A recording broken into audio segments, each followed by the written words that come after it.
Good evening, ladies and gentlemen, and welcome to this edition of Follow Suit, Fashion Unfiltered. And for all my first-time viewers, I'm going to give you a quick synopsis of what Follow Suit is all about. The word follow suit is a mantra meaning to follow the suit. And as you follow it, you're going to come to realize that it's not just a suit, it's a role model and a mentor whose goal is to give guidance to the young men of this community as well as our society. And my goal is to salute and honor some of those individuals who not only follow the suit, but they actually put the suit on and they wear it well. So without further ado, here's my man, my first guest of the day, Clifford Azizz. How you doing, brother? All right, Cliff, I'm glad you came, and I appreciate you coming through. Thank you for having me. I'm honored to be here. So, Cliff, we're going to indulge right into it. Okay. And I know a little bit about you, so I'm just going to start. First of all, you're looking very well. I'll give you a compliment. Thank you, dress, Thank you, as we had our conversation, you said, I'm going to come through dressed to the nines, and you sure enough did your thing. So we're going to jump into it with the fact that I know that your parents came up in the Nation of Islam. And I know with the Nation of Islam, they emphasize dressing the part of a man. So I know that probably was instilled in you. So do you think that played a part in your style? And who else inspired you for your style and your sense of dress?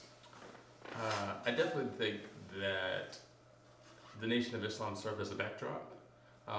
Just to be clear, my parents were the Nation and then converted to Orthodox Islam, just to get that out there. Okay. But absolutely, the Nation is something that we still kind of cherish, because we wouldn't be at the stage that we are in currently if not for the Nation. You remove the Nation, you remove us Right. as practicing Orthodox Muslims. But definitely played a backdrop. Like you said, they had a presence. You know what I'm saying? The Nation of Islam, Fruit of Islam, the brothers were sharp. And so, Still sharp this day. Still sharp, you know what I'm saying? And, they had a presence, and that definitely, I think, lingered in the back of my brain, at some particular point in time. Like I said, I can't give it all to the Nation. It was also, like I said, I'm a Morehouse man, and there were many brothers that were rocking the bow tie. That at the time, like I said, I probably gave it a stiff arm, thinking like the bow tie wasn't for me at that particular point in time.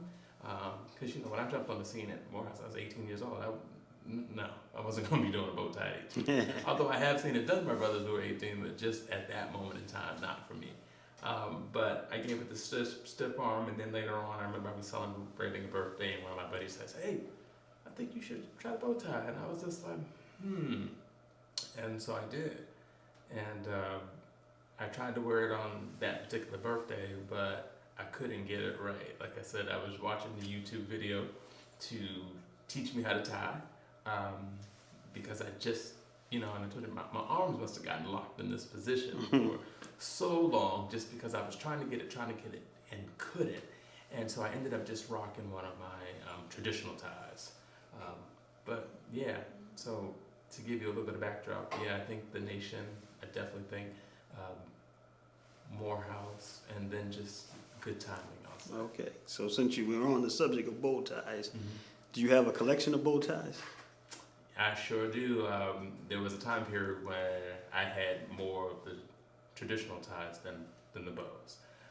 But I just, maybe about 5 years ago or so, I gave 59 of my ties to the Salvation Army, Goodwill.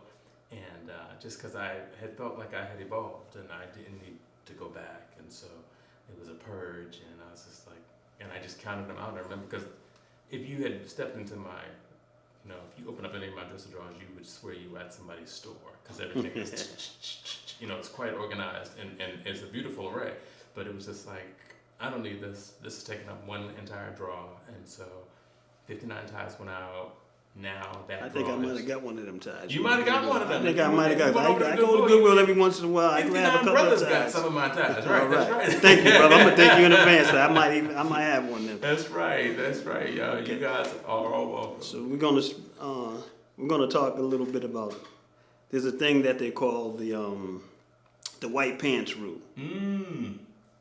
So do you follow the white pants rule? I do. I absolutely do. I think from a cultural perspective, I have to, as an African American male, yes, and especially a New Englander. You know, like I live where there's snow on the ground, and you certainly don't want to be wearing white pants. You know what I'm saying? I mean, think about those periods where you get a lot of splatter and splash. So you can't be rocking white pants in the winter, even though they technically have a winter white these days. I don't know what that is, but I'm old school. So with that old school comes the adherence to some rules, and that's definitely one of them. So that white is what I think is, what is it, after, what is it, Labor Day and Easter or something? Easter? Yeah. You put it on Easter? Yeah, I think it is right. After Easter, before Memorial Day or something like that, right? After Easter and Labor Day. After Easter and Labor Day. After Labor Day, the white pants are supposed to go get tucked away. That's right, absolutely, and no more after that. And so it's definitely something that I adhere to. It's, you know. And linen as well? What do you say about the linen? After Easter, same thing? Linen, seersucker, you know, those are some summer fabrics, right? And so, in my opinion, it's got to be high June before you put those on, right? Okay, so my rule always was April. After Easter, once Easter roll around, because I love linen too, so I used to be like, it's after Easter, I'm putting on my linen. No, for the white, I'm like, yes, absolutely. Come Easter, you can look like an Easter egg, and you know what I'm saying, you can put on whatever. But for the linen, for me, it's a summer fashion. Okay. Yeah, and like I said, seersucker too, right? There you go. So now, like I said, I know a little about you, and I know that you're a world traveler. You travel to other countries, you travel to the islands, you do a lot of traveling. Do you look forward to shopping when you're on these other continents and islands and places? Absolutely. Sometimes I go there to shop, you know. Yeah. So I'm trying to get to India because I intend to go there to shop. I thought I was going to be able to do some big shopping in Qatar while I was there, but I just wasn't necessarily liking the fashions. I exchanged all this money, you know, with the hopes of buying, you know, this and that, and I just didn't see anything. But when I went to Thailand, I had a lot of success. And, you know, as an African American male or as a black man anywhere outside the United States, I stood out. And I have to be honest, they found me. I wasn't looking for them. Because they know, they say, yeah, them the brothers who dress right there. Let let me get him. They found me, and so they rolled up on me, and they were like, this company called IFC, I think it's like International Fashion something. They grabbed me. Next thing I know, I was in a cab, and you know, and they drove me there. And the next thing I know, they were measuring me, you know, and I had, you know, several suits that I had picked out. It was a really awesome experience in that I had never had that experience before, where I picked the fabrics down to the lining. You know what I'm saying? Nice. You pick the fabric, you pick the style. You know what I'm saying? Everything, a double vent, one vent. You know what I'm saying? Like how you chose the lapel. You know. And then we went to the shirts, you know what I'm saying? And you chose, it was like, you know, did you want it French cuff? Like, what kind of a spread do you want? Like, I love a spread because I'm a bow tie guy. So knowing you as I know you, you was in heaven. Until it was time to write that check. Absolutely. Okay. So now, for my viewers who think I'm on my phone and looking at my phone, this is my cue card. I'm not on the phone, but I need a cue card. I'm a little up in age. I can't remember everything, so don't worry about it. It's the cue card. But I do want to say that experience that I had in Thailand, I also believe can be had in like Ho Chi Minh City in Vietnam. So that's one of my other destinations that I'm looking forward to. And when I go to Ho Chi Minh City, we're going to be getting a shop on them too. Okay. As well. So now my next question is Slim Fit. Slim Fit is basically what's in now. It you might say it might have came full circle. And now it's the thing. And from knowing you as I do and see you, you already are been Slim Fit. So are you sort of happy that Slim Fit caught up to you? Yeah, because I was tired of wearing these shirts made for fat men. You know, I grew up, you know, when I first started, you know, you find your way, you know what I'm saying, with this whole fashion thing. And I remember at one point it was strictly like a Brooks Brothers shirt. And them shirts can fit any number of huge bodies, right? And then, you know, and then it was just like I evolved, you know, and it was just like, oh, well, here's this guy Thomas Pink. Not that I advise going to Thomas because the shirts are quite costly, but they make a fine shirt, you know, and you can get slim, you can get extra slim, and you know, so definitely, I think, yeah, I've always been slim, and I think the one thing that's tough about slim fit suits is you got to figure out how long you're gonna be slim, right? You know Right, exactly. Like, right, you know, I'm pandemic fit right now. Just because you're slim today don't mean you're gonna be slim tomorrow. I'm pandemic fit. So if you plan on wearing that suit, you know what I'm saying, for a couple of years, then you might want to think that, like, you know, I remember my brother used to boast about the fact that he was this athletic cut. You know what I'm saying? Before it was slim, everything was athletic. Yeah. You know? And I think the athletic cut was the differential. I think it was like maybe like 10 to 8 inches between, you know what I'm saying, your shoulders and your waist. So my brother had that, you know, like I think he might have been a 40 something chest, but you know, his waist was, you know, 32 or whatever. So therefore he, you know, but he always felt like he was, you know, athletic cut, man. He was an athlete. And I was like, you are not an athlete. Okay, so now you brought up the fact. So this brother, he's your younger brother? Yeah. Okay, so you're the older brother. So that's where I'm taking this question because we're about to shift gears and get down to the reason why I brought you up here to salute you, because I didn't say it in the intro, but this brother is a professional educator, and he educates the young, and that's the reason why he's here. So being a big brother and a mentor, I know from stories you have told me, it plays a part in you as being an educator.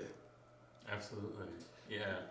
There have been numerous kids that I have taught that, you know, they see me in the hallways, they see, you know, the way I dress, and so, because it's a bow tie, you know, usually every day when I teach, and so at graduation day, which is really the only time most, you know, kids are even going to be wearing a bow tie, they'll come to me, graduation day, Mr. Azizz, can you show me how to tie this? Mr. Azizz, can you, you know, show me how, I mean, I've gone shopping with kids, you know, I've taken them to stores. One of my kids, William, you know, he won't buy a suit unless I'm with them. Same thing with my brother. That's why we're going to get him up here on Follow Suit. We're going to get him on Follow Yeah, Suit. matter of fact, I got pictures on IG, you know what I'm saying, where that outfit we put together, or I put together, you know, and it was a process because it was, you know, I love that he trusted me. I love that he came to me, and to be quite honest, again, I was honored, like just like I'm honored to be here. You know, it was, he didn't have to come to me. I mean, I think it was smart, you know, and it was something that I was into because I want everybody to look good, and that's one thing too. It's just that my father departed, you know, from the family relatively early through a divorce, and so I didn't have anybody, you know, saying to turn to. I was figuring all this stuff out on my own. Like you mentioned, how did I learn how to tie a bow tie? YouTube. But before that, the traditional tie, I had to figure that out on my own. There was no YouTube. We're talking about trial and error. And as a matter of fact, I remember I had discovered the double Windsor, you know what I'm saying, on my own. You know what I'm saying? And then when I discovered that, I was like, I've been tying that for years. You know what I'm saying? But it was just more so about the fact that I had these hand-me-down ties. And sometimes you needed to tie it a little bit bigger just so that, you know, you wouldn't have this tie that was all the way down to your knees. Right. So, yeah. Not to stop you real quick, but on that note of the tie, you know, my father, I come from a broken home too. My father wasn't around. My mother taught me how to tie the tie, and that's who I learned. And it's funny because a lot of the guys that I've been pre-screening and talking with about bringing on to the show, and we bring up that subject, and they all say the same thing. If they're in a broken home, they say, my mother taught me how to tie a tie. Had my mom known, she would have taught me, but she didn't know, and so therefore I had to figure it out on my own. And so since Mother's Day is coming next week, this is pre-Mother's Day, to my mother, Mildred E. Thompson. Thank you, Mom. You did your baby boy well. Absolutely. And happy Mother's Day to all the mothers out there. Happy Mother's Day to my mom. She is my world, my rock, my everything, my base. Okay. And so now let's jump back into it because, like I said, you're a professional educator, but you're not only an educator, you're a mentor and a big brother, and I feel as though you're also a father figure.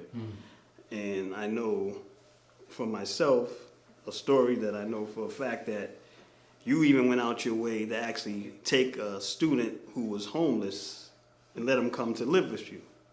Yes. It wasn't by choice. At the time, the brother was just someone I would see in passing. Excuse me, so he wasn't your student, he was just a student in the school? He was a student in the school, and you know, because I am who I am, I speak to everybody. Then I spoke to him. He was definitely a kid that I would speak to every day. You know, if I saw him every day, I'd speak to him every day.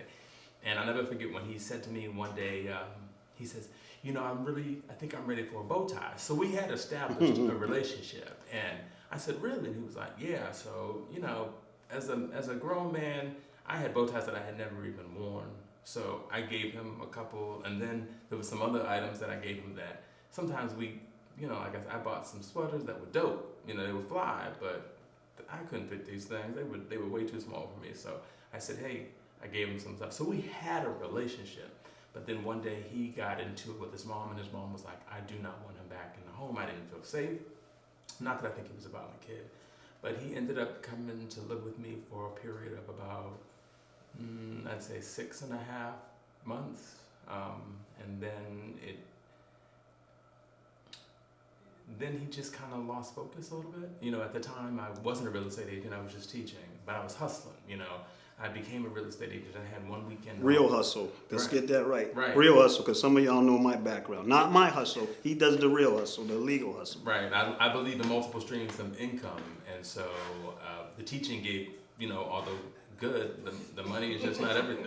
So our brother got his real estate license, and at the time the young man was living with me, you know, he would look and he saw that I had, you know, quite a few clothes, and so the next thing I know, it was like a Foot Locker, you know, in my living room, and he's just like, and I said, well, hold on, what's up with all the sneakers that you're coming in? And he was like, oh, you got a lot of shoes. I said, I didn't get them in a summer, you know, we're talking about a lifetime, you know, these 11 and a halves have been with me since, you know what I'm saying, since the 9th grade, you know, like, so it's like, I can, you know, don't look at that, look at this bank account. Look at, you know what I'm saying, look at these degrees. Like, you know what I'm saying, like, don't necessarily just look to my shoes. That's easy. You know what I'm saying? Right. But look to something else. You know what I'm saying? Like I said, look at these zeros, you know, on the end of this bank account. Can you, like, follow that? You know, look to the fact that I have a place. Look to the fact that I'm a homeowner. You know what I'm saying? Like, there's so many things that you can look to, but to get hung up on the clothes at that particular point, or just sneakers in general, you know what I'm saying? I was kind of like taken aback or flabbergasted, so he had to go. So, but within that, I noticed because you come and share a couple of stories with me when we be in our little group of our prayer, when we go to get together, that twice a month, a group that me and him are involved in when we pray in the morning. And I took away from that you went from not just being the educator, the teacher, whatever, but now all of a sudden you became a father, and you didn't even know you was thrown into a father with a ready-made young man, not even a baby that you can groom and bring up. Now you got a teenager that you're trying to, you know, instill some things that you could probably have started at a young age where he would probably get it at that point. You know what I mean? Because I'm a father, so I know. So I you know, I salute you and applaud you for all that you've done, all that you still do, and you know, I'm just glad that you're making a difference in some of these young people's lives. I love that you mentioned that, and what comes to mind immediately is that the Quran mentions the orphan quite a bit, right? And so, by definition, you know, in Al-Islam, the orphan is the child without a father. You know what I'm saying? Not necessarily without a mother, but without a father. Right. You know, under Islamic rule, makes you an orphan. And so, yes, there are many brothers who, without dads, like I said, and if we establish a relationship, it's never the goal, it just might happen, you know what I'm saying? And sometimes it happens from a kid I hate, you know what I'm saying? It could be a kid that I despise, but some kind of way something connects, you know what I'm saying? And, you know, usually after I've taught them. The connection is not normally made when I'm teaching, because I'm so much about my business of educating students, especially as it pertains to mathematics, because, you know, mathematics is most people's kryptonite. So, you know, but after I have taught them, usually, sometimes, occasionally, that relationship, you know what I'm saying, does develop. And it's a beautiful thing, and like I said, it's something that has happened time and time again. At this point, I kind of have a slight, like an entourage almost, you know what I'm saying, of young men. And it helps, you know what I'm saying, to know the young, because, you know, when I need something moved, you know, when I'm moving some furniture, you know, when I'm moving from place to place, I'm like, I know who I can call, because all these brothers technically owe me, you know what I'm saying, because I do and I never look for anything, you know, and that young man that was living with me, he was the son, you know what I'm saying? Right. You got money? Yeah. You got the clean drawers on? Yeah. You shower? You know, like it was all of that on a daily basis. Da-da-da-da. You have no? Here's $20. Da-da. And these were checks, you know what I'm saying? How was school? Da-da-da-da-da. Right. Let's do, you know, and then when he went off to Roxbury Community College, it was the same thing. I'm struggling with math. Well, you got the right one, you know what I'm saying? Let's go. You know, Okay. so it was a lot of that, Yeah, you know. so like I said, once again, I salute you and I applaud you. Thank you, brother. So now, I want you to look right into that camera All right. and let my audience know who is Clifford Azizz, where they can find you, what you're doing, and anything else you wanted them to know. So Clifford Azizz is a Boston Public Schools mathematics teacher. I work at the William Monroe Trotter School on Humboldt. I also am a real estate agent for a company called My Boston Condo. And you can Google me, you know, and find me if you're looking to sell, if you're looking to buy. Absolutely reach out to me. And if you are looking for a tutor, you know, quite possibly, or if you're looking for a good school, come on down to the Trotter. It's a K through 8, so yeah. And I can, like I said, I studied math at Morehouse, so I can go well into high school mathematics as well. Okay. Now, can we do this? I'm gonna put you on the spot that we talked about, because might be other brothers, but you're the first brother that I know who can tie a bow tie without looking in the mirror. Can you do that now? And we'll wrap up the show. Think you can do it? Absolutely, absolutely. Do you want me to do it with like an audio, or you just want to see it like visually? Just go ahead and do it right now. No, nothing, because that's man. I'm in the mirror for half an hour. All right, so it's a little cross like this. Normally I flip this up here. Then this is gonna be the front of the bow tie. This comes down over. I just do this little fold like this, and there's a hole back here that I'll feed this through. Boom. And then once you pull it through, then the rest of it is just adjusting. So it's like, boom, and you know, now you pull that collar down. It looks sharp to me. It's better than my ties.